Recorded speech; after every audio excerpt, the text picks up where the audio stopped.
Staff of the National Highway Authority of India Toll Plaza, situated at Pahammawlein in Ri Bhoi district, had recently ceased to work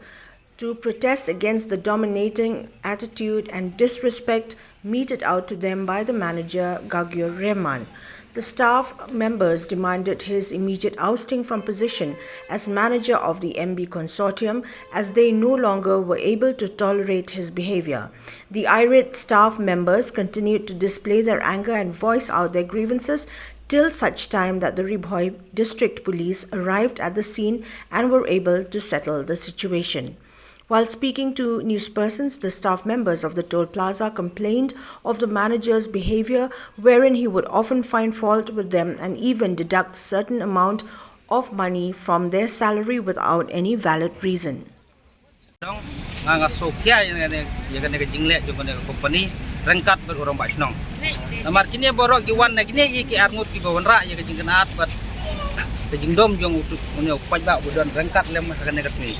Namar ba kinju sim kha yak jing na wa jung pajba wat ni tre po tol get ro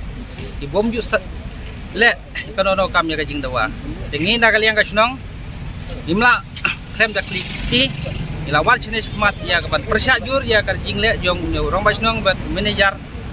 hapo ka ne ka snong jungi den na kaliang ka jungi ka snong ikwa ba uni manager ba ude ban weng mardor na ka ne ka por namar ba une wan ra ya ka jing kan at hapo ka snong hi borok boy. Dengan skop orang bangkit pada jing sosial berkerau halar ketika le ben joki tong tren joki pat kamtam le ben di kentai